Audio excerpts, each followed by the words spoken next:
Hello everybody, good morning. सकाळचे उठले की थोडं वॉकिंग करते मी. तुम्हाला दिसत असेल आता जरा मला व्यवस्थित चालता येते. पहिले जरा जास्तच पाय वाकडा पडत होता. बघू आता सरळ चालण्याचा तर प्रयत्न करते मी. तर मी निशाच लाईफ अँड व्लॉगमध्ये तुमचं खूप खूप स्वागत आहे. थोडंसं चाललं की जरा बरं पण वाटतं. नंतर मग मी माझी आंघोळही आवरून आले. आंघोळ झाली की पहिलं माझं सूर्यनमस्कार असतोच. मग नंतर माझं आवरून घेतलं. तर बघा माझा निम्मा स्वयंपाक झालेला होता, कारण मुलीला आणि यांना लवकर 7:30ला जायचं असतं, तर त्यामुळे डब्बाही आवरून घेतला होता. त्याचा काही व्हिडिओ बनवला नाही, कारण सकाळच्या गडबडीत कॅमेरा हातात घेणं मला काही जमत नाही. नंतर मग झाडलोटी केली, फरशी पुसून रांगोळी काढायला घेतली. तर आज माझ्या मैत्रिणीनं आज तिच्या घरी मला जेवायला बोलवलं होतं दुपारी, तर मी तिकडे जाणार होते. मग देवपूजा केली, देवाला दिवाही लावून अगरबत्ती लावून ओवाळलं. तर उंबऱ्याला आणि चौकटीला पण हळदी कुंकू लावून नमस्कार केला. उंबरा आणि चौकटीची पूजा केलेली चांगली असते, तर दर गुरुवारचं मी ते करतेच.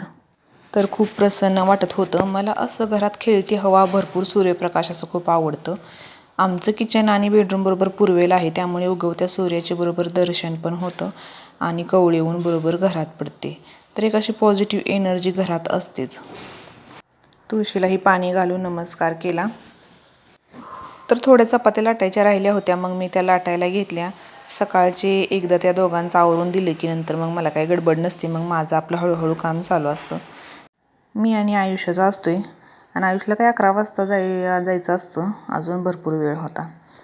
नंतर मग आता शांत बसून पाणी पिले आणि चहा आणि बिस्किट घेतलं. तर इथून पुढे मी अर्धा तास माझ्या स्वतःसाठी काढतेच. फोन पाहणे किंवा स्क्रिप्ट लिहिणे असं काहीतरी चाललेलं असतं माझं. थोड्या वेळ बसून नंतर मग मी भांडी घासायला घेतली. चपातीचा डबा, मसाला डबा घासायला घेतला होता. त्या दिवशीच फ्रीज साफ केला होता. थोडं थोडं काम केलं म्हणजे जास्त लोड येत नाही. तर बघा आजही पार्सल आलं होतं. आता आयुषसाठी मी मागवलं होतं. गणितं सोडवण्यासाठी लिहिले की हे डिलीट करायला सोपं असतं. तर बघा कालच मी सकाळी मटकी भिजायला ठेवली होती आणि संध्याकाळी झोपताना एका चाळणीत काढून झाकून ठेवली होती. तर किती सुंदर मोड झाले होते. तर 11 वाजले. आयुष्य शाळेत जाण्यासाठी निघाला, त्याची तयारीने चालली होती. आता त्याचा तो सायकलीवरती जातो शाळेत. कपडे वाळत टाकायला गेले तेवढ्यात आज ब्लाऊज शिकण्यासाठी न्यू स्टुडंट आले होते बघा. त्यांना मी आज घरीच बोलवलं होतं कटिंग करण्यासाठी. 11 ते 1 मग त्यांना शिकवलं आणि मग 1 वाजता मैत्रिणीचे फोन येतच होते. मग तिच्या घरी गेले, तर त्यांनी हळदी कुंकू हे लावून ओटी भरली. नंतर मग आम्ही मस्तपैकी जेवण केलं. तर त्यांनी सुंदर पुरणपोळी बनवली होती. जेवण झाल्यानंतर मग आम्ही गप्पा मारत बसलो. तर आता गौरी, गणपती, रक्षाबंधन येत आहे, तर त्याचं शॉपिंग झालं होतं त्यांचं. गौरीसाठी साड्या घेऊन आल्या होत्या, तर खूप सुंदर साड्या होत्या. तर त्या आम्ही पाहत होतो. तर माझ्या पण घरी गौरी गणपती असतात, त्याचे संपूर्ण व्हिडिओ मी तुमच्यासोबत नक्की शेअर करेन. आणि एकही व्हिडिओ तुम्ही मिस करू नका. त्यासाठी मला सबस्क्राईब करायला सुद्धा विसरू नका, कारण मी प्रत्येक वेळी नवनवीन थीम तयार करत असते. तर खूप सुंदर साड्या होत्या, तुम्हाला जवळून दाखवते. तर तुम्हाला पण याचे कलर, साड्या आवडल्या का कमेंट करून नक्की सांगा. त्याची शॉपिंग तुम्हाला कशी वाटली. तर 3 वाजता मग मी शॉपमध्ये गेले. तर आज 2च ब्लाऊज शिवून झाले. 7:30 वाजले होते आत्ता बघा संध्याकाळच्या. तर दोघीजणी मैत्रिणी आल्या होत्या, त्या पण गप्पा मारत बसल्या होत्या. तर काही ब्लाऊज शिवून झाले होते, म्हणजे त्याचे नॉड लावत होते मी, लॉड आणि लटकन. तर त्याचंच काम चाललं होतं गप्पा मारत मारत.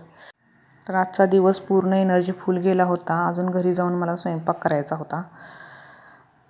तर म्हटलं आज काय आहे ते अर्धवट आता कामे ठेवायलाच नको, म्हणजे उद्या आता थोड्याफार साड्या आल्यात अजून, त्या साड्या पिकोफॉल करायच्यात आणि अजून ब्लाऊज. आता सणच सुरू होत आहे, त्याच्यामुळं काय गडबडच असणार आहे. तर हा बघा कलांजली साडीमधला ब्लाऊज मी पहिला पण एक असा शिवला होता. खूप सुंदर वाटतात असे ब्लाऊज. साड्या पण खूप छान वाटतात इथं. तर याला पण नॉड लावायची राहिली होती, तर मग मी ती लावत होती. सण हे असले की घरातलं पण काम करावं लागतं आणि इकडलं पण काम वाढतं, त्याच्यामुळं दोन्ही पण व्यवस्थित मॅनेज करावं लागतं. तर ठीक आहे, आजच्यापुरतं एवढंच. व्हिडिओ आवडल्यास कमेंट, लाईक, सबस्क्राईब करायला विसरू नका. तोपर्यंत बाय.